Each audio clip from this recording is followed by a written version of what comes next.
Dear students, now I am Mrs. Meera Ahuja giving you the grammar topic subject verb agreement.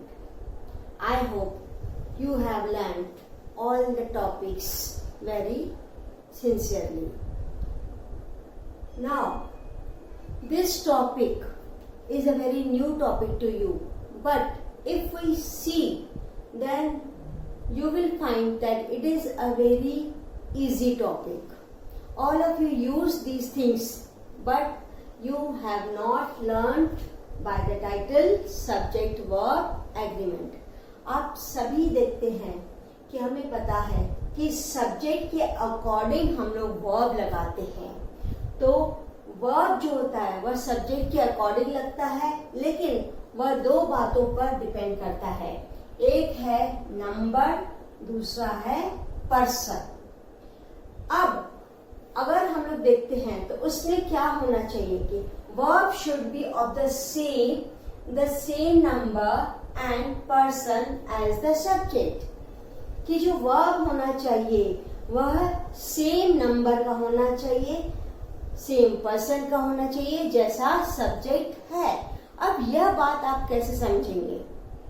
अब उसको हमको समझने के लिए लेना पड़ेगा टेंस, उसके बाद सिंगुलर वर्ब, उसके बाद प्लूरल वर्ब। आपको पता है, अब 3 टाइप के टेंसेस में एग्जांपल आपको दे रही हूं, जैसे है प्रेजेंट टेंस। तो प्रेजेंट टेंस में हम लोग सिंगुलर वर्ब कौन कौन से यूज करते हैं? आपको पता है, हम लोग यूज करते हैं इज और एम सिंगुलर में, और प्लूरल में कौन से वर्ब यूज करते हैं? आर।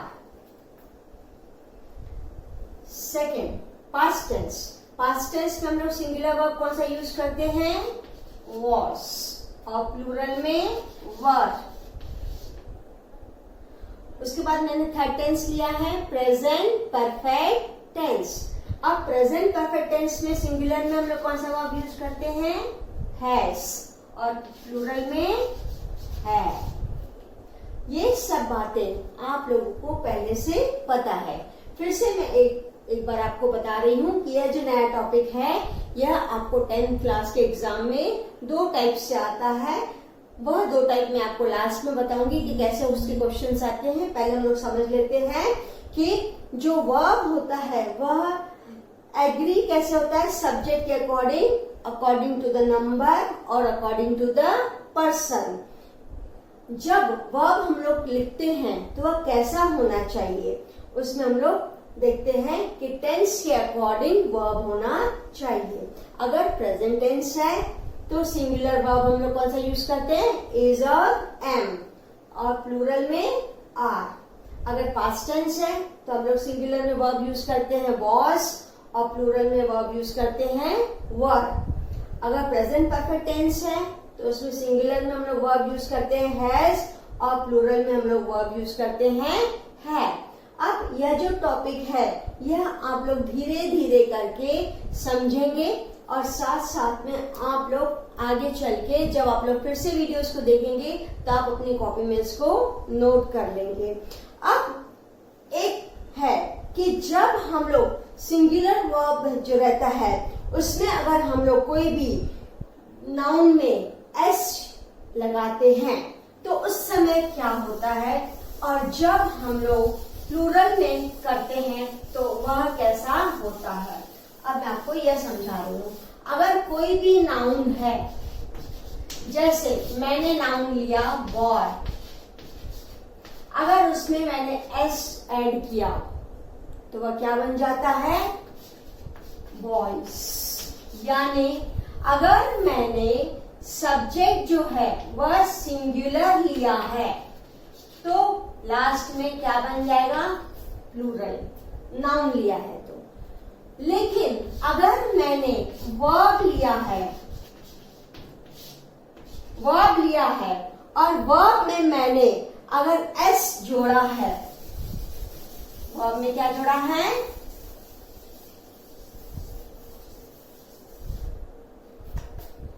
एस जोड़ा है। वर्ब एग्जांपल मैंने लिया है सिंग। अगर मैंने सिंग में एस जोड़ा, यह सिंगुलर में बताया, सिंगुलर है। अगर मैंने वर्ब सिंगुलर लिया है, सिंग, उसमें मैंने एस ऐड किया है, तो वह क्या बन जाता है? सिंग्स।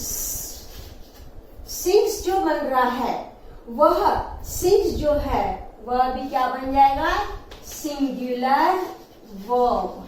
आप देखते हैं हम लोग जब थर्ड पर्सन यूज करते हैं तो उस समय वर्ब में एस या ईएस ऐड करते हैं। तो यह बहुत ही इंटरेस्टिंग बात है कि कितना अच्छा हमको समझ में आ रहा है कि जब हम लोग नाउन ले रहे हैं, मैंने नाउन का एग्जांपल लिया यहाँ पर बॉय, तो बॉय में मैंने एस डाला तो वह बन गया बॉयज, यानी सिंगुलर मैंने नाउन लिया, उसमें एस जो ऐड किया तो वह प्लूरल बन जाता है। लेकिन जब वर्ब जो रहता है, वर्ब सिंग लिया, उसमें मैंने एस लगाया तो वो क्या बन गया? सिंगुलर बन गया। तो ये सब बातें आप लोग जब राइटिंग स्किल करते हैं, कोई सेंटेंस बनाते हैं, तो उस समय ये आपको बहुत ही काम में आते हैं। इसीलिए स्टूडेंट्स मिस्टेक करते हैं और उनके मार्क्स सेंटेंस बनाते समय कट जाते हैं। अब ये सब जो होता है कि सब्जेक्ट के साथ, वर्ब के साथ हम लोग एग्रीमेंट कैसे करते हैं, हम लोग कैसा आपस में उसका संबंध जोड़ते हैं, इसके अलग अलग रूल्स हैं। तो वो रूल्स हम लोग एक एक करके पढ़ते हैं। अब मैं आपको बता रही हूँ, यह पहला रूल है। पहला रूल है इसमें कि जब हम लोग दो या उससे ज्यादा, टू और मोर, हम लोग सिंगुलर सब्जेक्ट्स लेते हैं, तो उस समय हम लोग कैसा ये रूल करते हैं? टू और मोर सिंगुलर सब्जेक्ट्स हम लोग लेते हैं और उनको कनेक्ट करते हैं। Connected, they are connected by and, या एंड वर्ड से हम लोग अगर उनको जोड़ते हैं तो वह क्या बन जाता है? वह प्लूरल वर्ब बन जाता है। उस समय प्लूरल वर्ब अपने को लगाना पड़ता है। अब उसका एग्जाम्पल मैं आपको बता रही हूँ कि हमने दो या दो से ज्यादा सिंगुलर जिस समय हम लोगों ने सब्जेक्ट्स लिए हैं, तो दो या दो से ज्यादा, जैसे मैंने एग्जाम्पल लिया है Jay and Veeru. Jay and Veeru are best friends,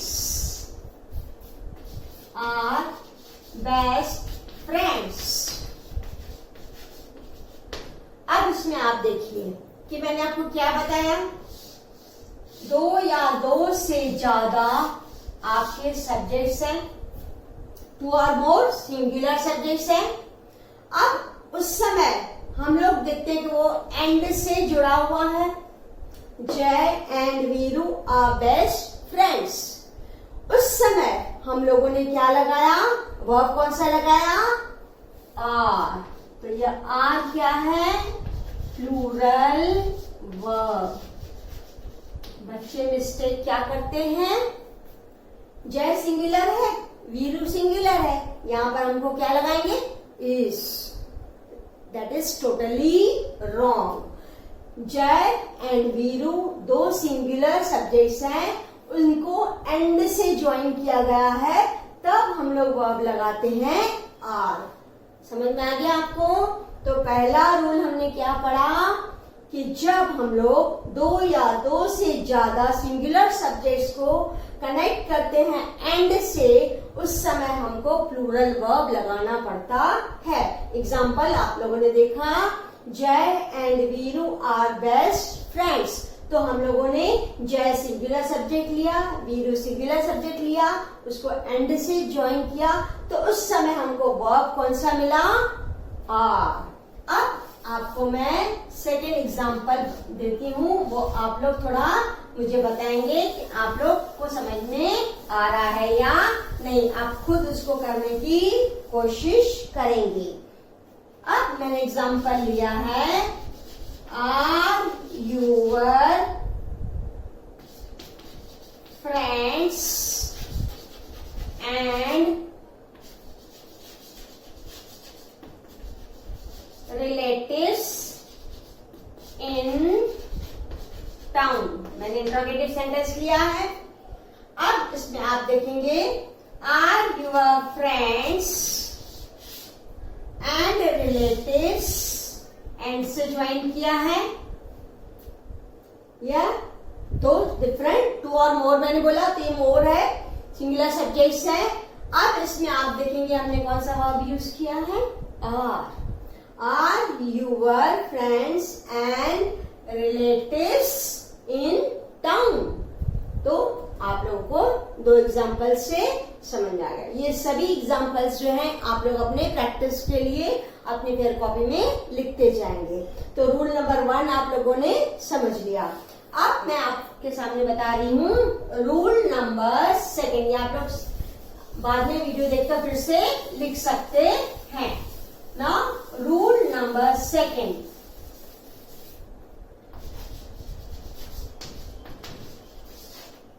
second rule क्या है, when two subjects are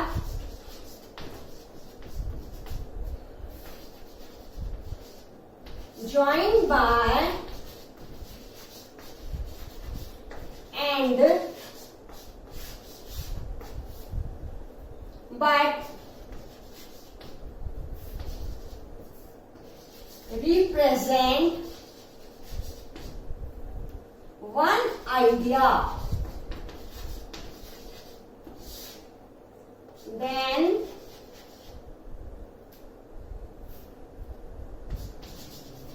the verb used is singular। आपको मैं समझा देती हूँ कैसे है इसका meaning. When two subjects are joined, दो सब्जेक्ट्स को आपस में जोड़ते हैं एंड के साथ में, but represent one idea.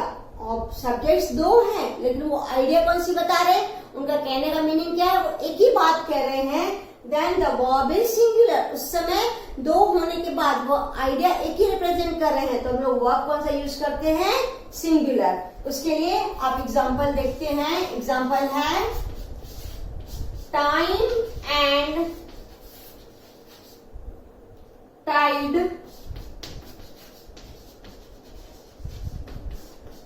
wait for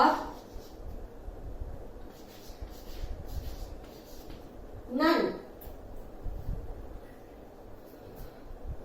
When two subjects are joined and but represent the one idea, then the verb is a singular। Time and tide, wait for none। अब उस समय हम लोगों ने जो वर्ब यूज किया है वह एक ही वर्ब यूज करेंगे, सिंगुलर। टाइम एंड टाइड आपको पता है ये दो डिफरेंट सब्जेक्ट्स हैं, लेकिन दोनों किससे ज्वाइन किए गए हैं, एंड से। Time and tide, wait for none.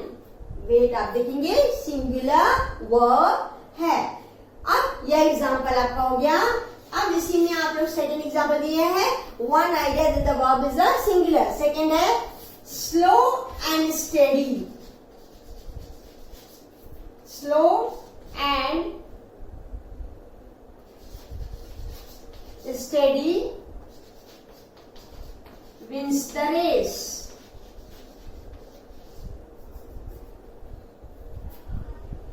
Slow and steady wins the race. आप लोगों ने ये सभी सुने होंगे प्रोवर्ब्स।